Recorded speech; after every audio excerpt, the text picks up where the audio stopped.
Բարև ձեզ, սիրելի հայրենակիցներ, 9-րդ գումարման խորհրդարանի աշխատանքային երկրորդ օրն է և մենք քննարկում ենք ազգային ժողովի նախագահի ընտրության հարցը։ Պարոն Ռուբինյան, անկեղծ պետք է խոստովանեմ, երեկ զարմացած էի ձեր ելույթից, բովանդակությունից, հանգստությունից, հանդարտությունից, որովհետև երբ որ Տիկին Մանավազյանը ներկայացնում էր ձեր կենսագրությունը և ընդգծում էր ձեր հավասարակշիռ լինելը,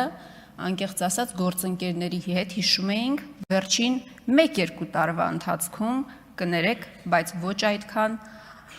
հավասարակշիռ պահվածքը, ես հիշում եմ քլեչի մասին մի բան էստեղ ասում էինք, այնտեղից արագ գալիս էիք, ուրախ եմ, բայց չեմ կարծում, որ այդ հանգստությունը դուք պարոն Ալեքսանյանը, պարոն Կոնջարյանը պահպանելու եք, երբ որ հայտնվեք այստեղ, հիմա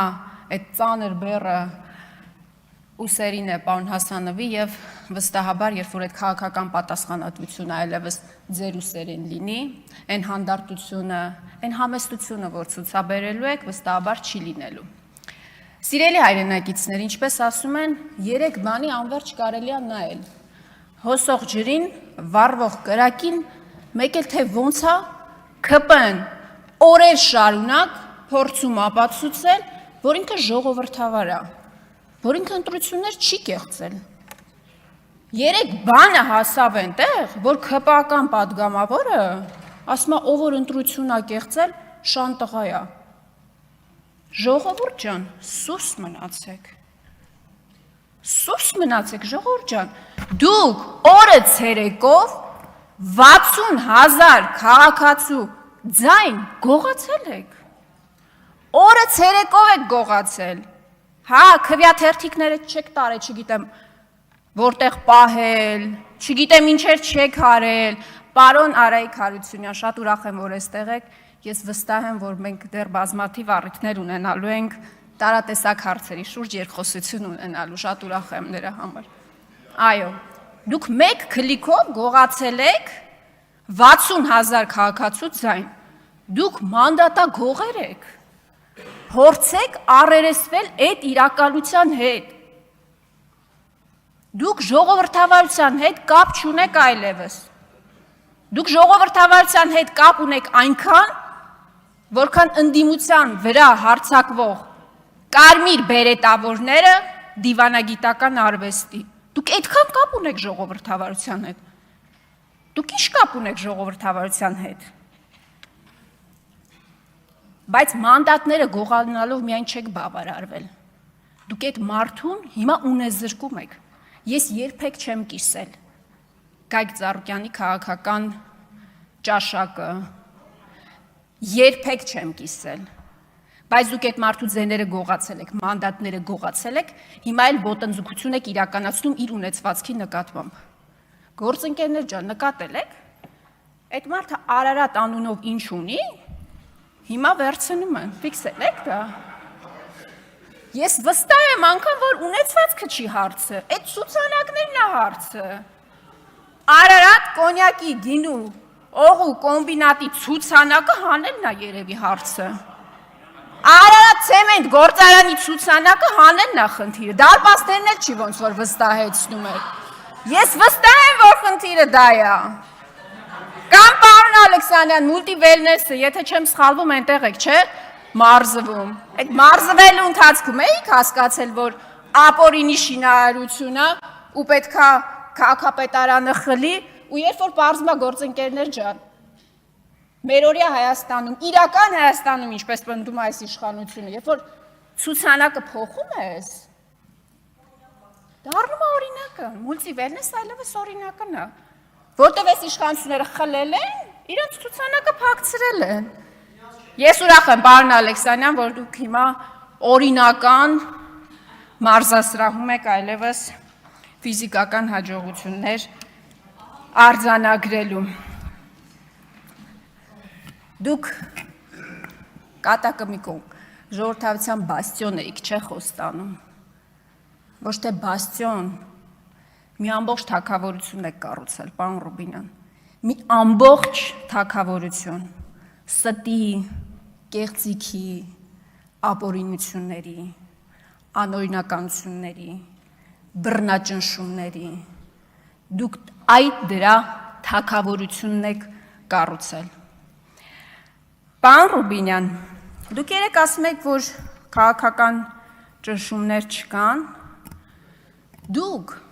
մի իշխանություն եք, որը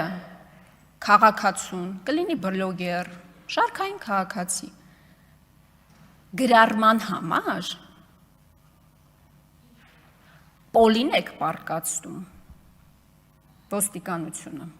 ձեզ ծառայող, ուժային համակարգը, ամբողջ իրավապահ, որ գործերն է հարուցում, պոլին եք պարկացնում, բայց մարդասպանին էթիկայի բոլոր նորմերը հարգելով բերման եք ենթարկում։ Դուք պետական ծառայողին, ժողովուրդ ջան, լայքի համար գործից հանում եք։ Լայքի համար գործից հանում եք։ Ու դուք խոսում եք քաղաքական ճնշումների մասին։ Ազգային անվտանգության ծառայության խցիկից օդանավակայանի տեսանյութ է տարածվում։ Պարոն Ալեքսանյանը այնտեղից ասում է, հարցազրույց է տալիս լրագրողներին, ասում է, ես չիմանամ որտեղից է դուրս եկել։ Խցիկից է դուրս եկել այդ տեսանյութը, հասկանում եք։ Հետո Նիկոլ Փաշինյանը ուղիղ տեքստով ասում է, լավ ենք անում։ Դուք այդ իշխանությունն եք։ Դուք այլևս ձև չեք թափում անգամ փաթեթավորելու համար ձեր ընտրակեղծիքները, ձեր ապօրինությունները, ձեր բռնաճնշումները։ Վերջում Պարոն Ռուբինյան, երեք անկեղծ ասած ձեր ելույթից, որը անկեղծորեն այսպես հիացրեց ինձ, այո, բայց կեղծ էր, վստահաբար կեղծ էր, ժամանակ եք շահում հիմա, որ այստեղ իրավիճակը չլարվի, բոլորս ամեն ինչ շատ լավ հասկանում ենք, ինչևէ, դուք անգամ փորձեցիք այսպես դրամատիզացնել իրավիճակը, ասեցիք, որ այդ քաղաքական բռնաճնշումները այն ժամանակ էին, երբ որ ձեր 18-ամյակն էր, ձեր հորը բերման էին ենթարկել, եւ ձեր 18-ամյակը դուք առանց հայրիկի եք դիմավորել։ Ես նախ ցավում եմ իսկապես դրա համար, ես վստահ եմ, որ դուք ցավ եք ապրել դրա համար, բայց ես նաեւ վստահ եմ, որ ամենամեծ ցավը, որ դուք հիմա չեք գիտակցում, ձեզ հետ կատարվել է 18 տարի հետո, որովհետև հիմա օրինակ կա 13 տարեկան աղջիկ երեխա, ով իր մայրիկին տեսնելու, խոսելու հնարավորություն պարզապես չունի։ Տաթևի տղան, 10 տարեկան տղա երեխայի դեպ, իր ծնունդը նախանցած տարի, էլի դիմավորելա առանց մայրիկի, ձեր իշխանության օրոք, պարոն Ռուբինյան, այդ ցավը այն է, որ դուք հիմա ամեն ինչ անում եք արդարացնելու համար, այն բոլոր ապօրինությունները եւ բռնաճնշումները, որոնք դուք ասում եք, որ ձեր մաշկի վրա զգացել եք։ Հիմա ավելի վատ տարբերակները, ես չեմ ուզում անդրադառնալ նախկինին, ավելի վատ դրսևորումները դուք արդարացնում եք, բայց